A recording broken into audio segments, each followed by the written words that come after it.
Well, good morning. This is Rich Morrison with NAU Country, and welcome to our 2022 webinar for Town and Country Insurance. We're going to look at 2022 revenue outlook, which will include not just markets, but crop insurance, government programs. We've got a lot to talk about. We're pretty excited about the year in front of us.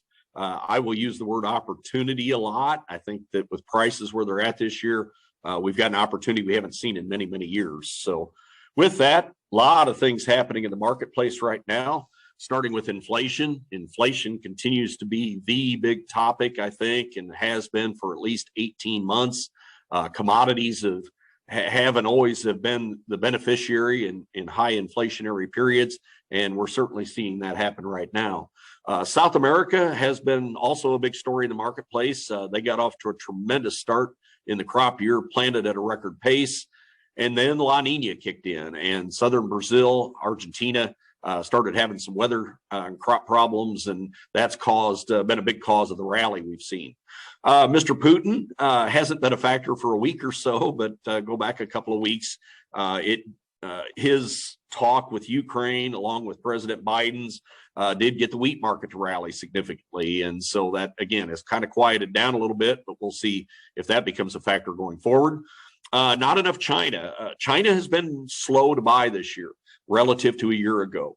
And as I record this, we're a day ahead of the February USDA report. There is some concern that USDA may end up lowering some of its export numbers for U.S. corn and soybeans due to the fact that China's been a little bit slow buying this year. That's kind of taken a back seat to the South American weather market, but it is a factor potentially going forward. Energy prices are running at 8-year highs right now. Fertilizer prices continue to be very strong, and I think this is the story at the farm level this year is how high fertilizer prices are and the impact potentially on planted acres.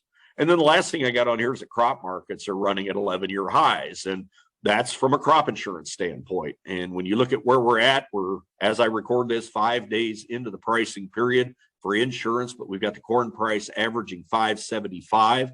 If that were to hold, it would be the highest since 2011. You look at all these years that we've been through from 2014 to 2020 or 21. You know, it was difficult on a lot of us to try to figure out how are we gonna manage a marketing program in those years. You know, do you forward sell? What do you do?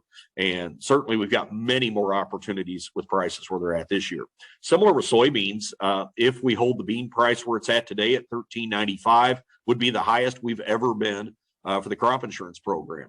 So again, be thinking about the opportunities that we've got here with prices where they're at.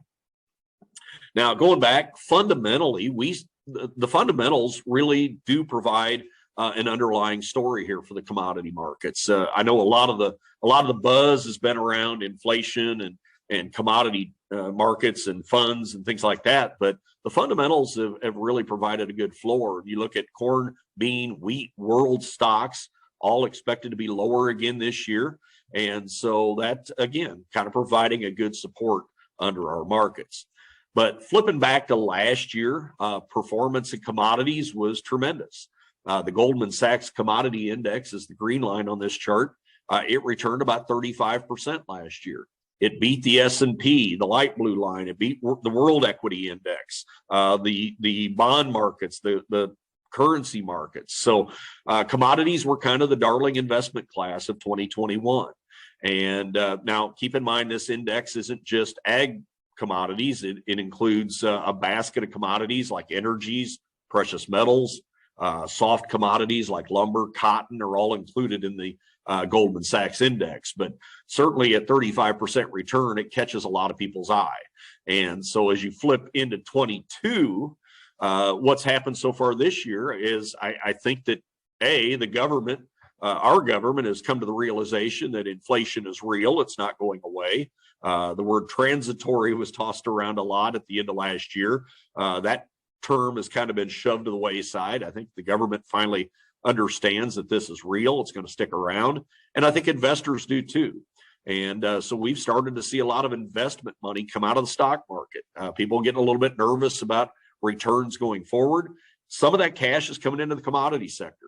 And you can see so far year to date here in 22, the energy sector has performed extremely well. Soybeans up 17%, cotton, hogs, corn, all posting positive returns so far this year. And again, I think some of that is money flow coming from the stock market coming into the ag commodities. So along with that is a picture of the hedge fund position. And this is corn, soybeans, and wheat, along with soybean meal and soybean oil combined. That's what this chart shows, their net position. And so if you look at the red over on the top left, where we're at so far this year, these funds, as of last Friday, are long close to 700,000 contracts in the ag markets or in the crop markets. Historically, that's a little bit below last year's record high. Last year at this time, these funds were long about 800,000 contracts, held a long position on into spring. Eventually, were big sellers as we got the crop in the ground. We got off to a good start. And the funds started liquidating and sold that over half of their position by the time we get to about the 4th of July, sold more off into the fall as the crop started to look good. And we look like we're going to have a big harvest coupled with big South American acres. Then things changed. We saw fertilizer prices start to rally sharply. And I think that the corn market, funds started buying corn to try to keep corn from losing acres this year. We saw the South American weather situation come into play here in December, and as well as the Russia-Ukraine situation. So all of that has brought a lot of this hedge fund buying into the market here as we start the new year. Now, two ways to look at this. I think, at least at the moment, I think that this is a positive. I think that it shows us that these funds recognize that the ag commodities are a good place, good investment, good place to put their money. But I also think it does identify the risk that we've got here in the next few months, that if these people decide, like they did last summer, that it's time to get out, they're long about 700,000 contracts. They got a lot of selling power here. So I think, both good and bad. I think short term, I think it's somewhat positive. Longer term, I would be a little bit nervous. And so kind of keep an eye on this as we go through the year. But going back to one of the main commodities, and that's the oil market. When you look at the Goldman Sachs index, crude tends to make up the biggest portion of that. I think it used to be around 23% of that index. In most commodity indexes, crude oil is really the driver. And when you look at the rally we've had in oil, if you go back to the COVID low in 2020, when we had oil at $10 a barrel, hindsight's always pretty good, but we should have been filling the streets with barrels of oil back in 2020, because now we've traded oil back up over $90 a barrel this week. And, I don't know where the bottom is or where the top is at this point. We've still got the situation in Asia between Russia, Ukraine, which seemingly is a little bit positive to the energy sector.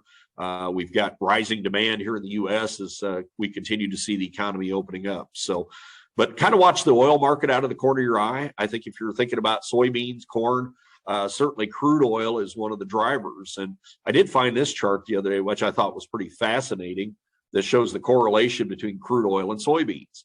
And over the last 10 plus years, it's been a very, very strong correlation. Corn is somewhat, correlated as well with crude oil, especially due to ethanol. So crude is going to be a major component of what happens, what happens with soybean and corn prices. So kind of keep an eye out on that. I know as I record this, the oil market was down yesterday. It's down today. So that could be a factor as we go forward as well. So I'm going to start out looking at the soybean market. Again, I'm recording this on Tuesday, February 8th, the day before the USDA February supply demand report. But back in January, USDA did raise the final U.S. yield up to 51.4 bushels per acre. That was up 0.2 of a bushel, took production up to a record 4.435 billion bushels of beans. So despite some weather issues in certain areas, especially in the upper Midwest this year, we ended up with a record bean production. USDA did not change any demand numbers. They took ending stocks up to 350 million bushels. And that's kind of significant because if you go back a year ago at this time, USDA was forecasting last year's ending stocks at just 140 million. Now, what happened last year? Well, if you recall at the end of the summer, back September 30th, in the stocks report, USDA found 100 million bushels on last year's production. and they raised the ending stocks for last year, which bumped into this year. So things are a little more comfortable on bean stocks right now. 350 million is a comfortable number historically. And the one number that we're uncertain about right now is this export number. If you'd have told me 2 months ago that we were going to ship 2 billion bushels, I thought this number was too high and probably needed to be ratcheted down. Now that we've started to see some South American weather problems, maybe it's not. And so in this February report and the March report coming forward, it's going to be really interesting to see both USDA's forecast for the South American harvest and what they think it means for U.S. shipments, export shipments. So, and ultimately then what it means for ending stocks. So right now the trade is all over the place with its estimates on the Brazilian crop. Somebody pointed out today that the difference from the high to the low in the Brazilian estimates are enough to basically cover U.S. ending stocks. So it's more than 350 million bushels is what they're saying. So, you know, this Brazilian crop, how it swings here into finish is going to be a big deal. Now, I mentioned exports a minute ago. We are behind here as we move into the spring as far as bean shipments go. Two things happened this year. Number one was at the beginning of the marketing year, we had Hurricane Ida hit the Gulf of Mexico. And when that happened, it shut off all exports for about 3 weeks. So the only beans we loaded were off the Pacific Northwest coast and up until about the end of September when the Gulf finally opened back up. We did have a very active October, November, but you can see here as we got into later December and into January, and even right now, export shipments have been really pretty sluggish and not on pace to meet that 2 billion bushel USDA forecast. So, and the other thing that's happening right now is South American northern Brazilian harvest is getting going, and the crop's been good up there, and they're starting to ship beans. So our export window this year is kind of shrunk, both on the front end and the back end. And that's what's got some analysts thinking that USDA will lower that export estimate. However, now it's being discussed if this Brazilian crop is short enough that we could see some more export demand possibly show up here in the summer or late summer and raise these other numbers up. So it's a lot of unknowns. And I think over the next 60 days, there's still going to be more unknowns, but this is certainly what's given us this big lift in the soybean market. So what's happening in South America? Typical La Nina type year where most of the northern half of the South American continent has had ample rainfall. This is soil moisture as of the end of January, but it's this southern region, southern Brazil and Argentina, that's been really struggling this year. And that's the reason we started out with a production estimate for a record 144 million tons for Brazil. And now a lot of the private estimates are down in the mid to upper 120s. So they've lost 15 to 20 million bushels or million tons potentially off that bean crop. And that's why we've got beans trading up over $15. The latest 5-day forecast is a little troubling, and it certainly was the reason we saw the rally yesterday, Monday, in soybeans. Not only do we see dry weather in parts of southern Brazil and Argentina and Paraguay, but we're also seeing above normal precipitation up here in these northern states where they're trying to harvest beans. And so that's going to delay the harvest a little bit, delay the shipping a little bit, and potentially bring a little demand back to the U.S. So that's what got the bean market fired up here at the start of this week. So the funds, what are they doing in beans? A little bit of everything. If you go back to last summer, these people were long about 100,000 contracts in the bean market. That's the black line on here. And we're sellers from there on into fall. We had good yields in the U.S., good crop. We had big Brazilian acres getting planted. There was really no reason to be long the bean market. So these people were net sellers. But we got into December, and all of a sudden we got into South American weather issues.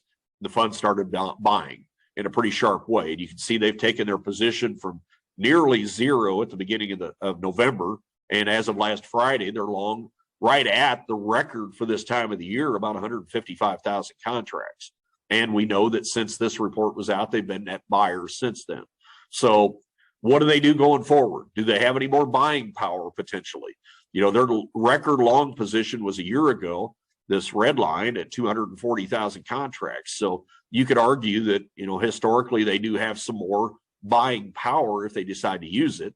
But we do have a USDA report this week. We've got some other things happening. So, but what's interesting, if you look at the black line on here and then were to overlay it on March soybeans, it's really identical to what's happened in the March bean contract, that the beans sold off from last summer into fall. It rallied into the winter, and then really rallied here over the last few weeks. And again, so this has been really driven by the funds. We did leave a gap in the chart Monday's trades. So eventually you would think we'll go back down and try to fill that gap. Most of the time that happens. I think the 20-day moving average, the blue line, continues to be the good medium-term support. Real short-term, it's the 9-day moving average at 15.11. We're way above that. So, we could set back 70 cents and still be above the 9-day moving average. The technical indicators at the bottom of the chart, the RSI at 82 is screaming overbought. The stochastics lines right now are screaming overbought. So it would not be a surprise to see the market correct. Again, it's still going to be subject to what happens in South America and how that relates to U.S. export business. I've been telling folks for a month now, at least, my strategy, well, I've been saying this probably for a year and a half, but my marketing strategy continues to be use minimum price contracts, sell, go buy a call option, go out of the money. Maybe you go up to $17 in the May contract, buy a call, just so you don't regret selling yesterday, because it's been amazing. I think the most common phrase I've heard this winter is, if you want to know what's going to happen to the market, just follow what I do. If I sell today, it's going up tomorrow. People are saying that all over the place. And so, I know a lot of farmers regret doing what they've done. Anything you did prior to today has been, below the market. So I think spending the money on the option takes away some of that regret. And if you spend 15 cents on an option, shoot, you can see, we've gone from 13 to almost $16. So 15 cents a bushel isn't a whole lot to spend on an option if it still gives you the ability to make money if the market continues higher. And if it doesn't, you've got your beans sold at some high prices. The corn market, you look back to the last month's balance sheet, USDA did raise the final planted and harvested acres, took production up to 15.1 billion bushels. That was the second largest corn crop that we've ever had in the U.S. Again, despite some issues that we had in the upper Midwest this year. USDA did raise the ethanol number. They lowered export demand in the report last month, did take ending stocks up about 50 million bushels to 1.54 billion bushels. Now, when I look at that number historically, that's a pretty snug number. It is higher than last year, but it doesn't take a whole lot of a loss in the crop potentially to really eat into that pretty quickly. So I think the trade knows this. I think the market has known this for months, that we had to keep some premium in this corn market to try to keep acres as close to this 93.4 million as we can. You couple that with the increase in input costs, and again, I think that's what's really been the driver in this corn market. And the funds have been willing to be long a lot of corn. You go back to last summer, they were still long over 200,000 contracts. They've continued to increase that investment, now 372,000 as of last Friday. So this is the one market I think that they feel pretty safe with, and I don't necessarily disagree with them. Yes, we can see a correction, certainly, but I think at least here over the next 90 days, until we're absolutely sure we get this crop in the ground, that these funds probably are going to want to continue to own the corn market. So looking at March futures, again, I think that the funds have seen this investment as a good one until we're assured that we're going to get some acreage close to last year planted.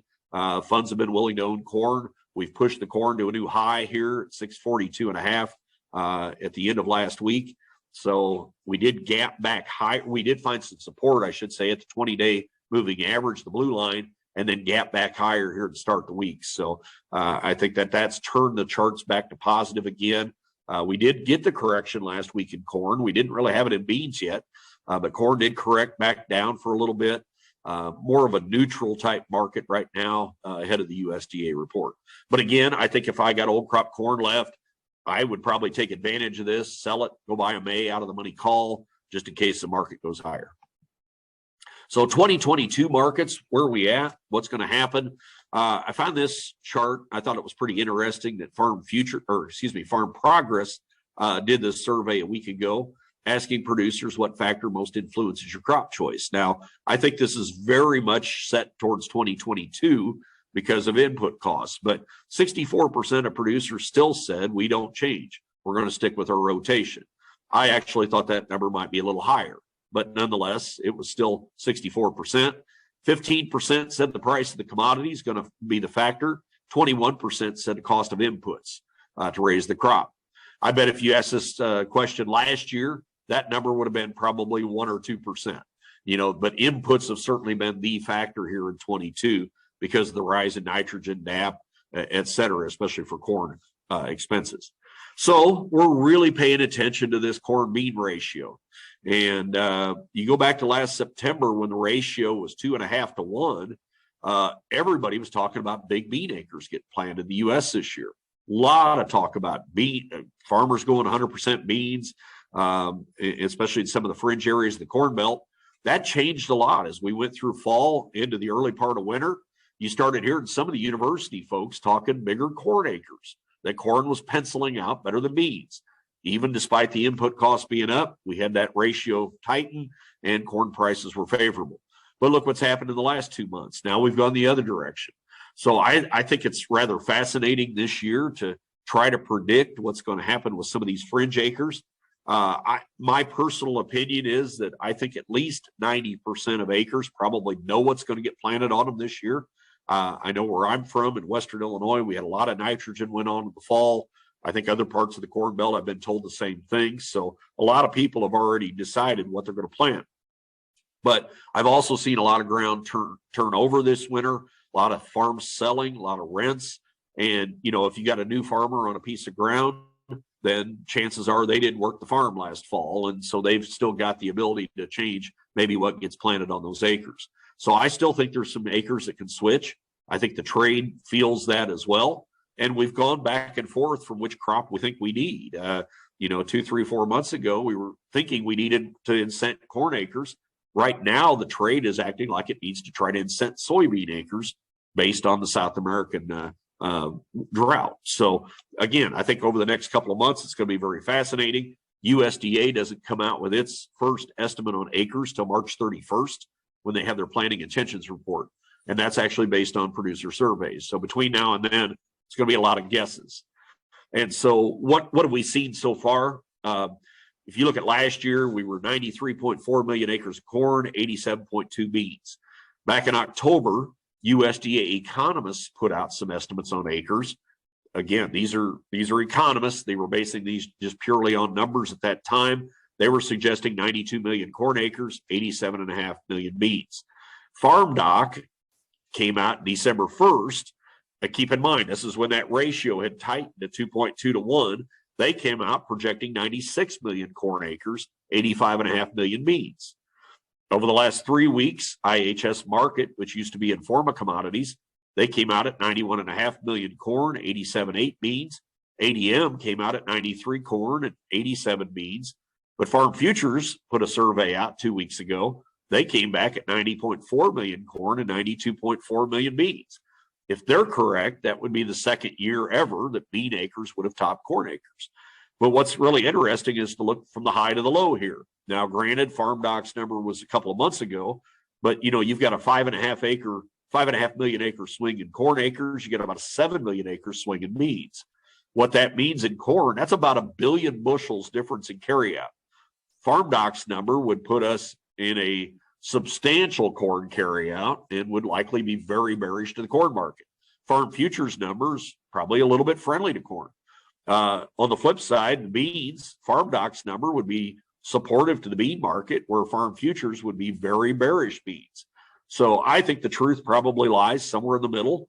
But somebody asked me the question a couple of days ago, which if these tends to be pretty accurate historically, I would lean towards the old Informa or IHS. They've tended to be the company that uses the most, puts out the most surveys, gets the most input. So I would tend to lean towards their numbers historically. So 91.5 million corn, down almost 2 million. To me, that's not a big number. And now on the bean side of things, probably seeing a bit of an increase. So we'll see. I think these numbers are going to change over the next 2 months, 3 months.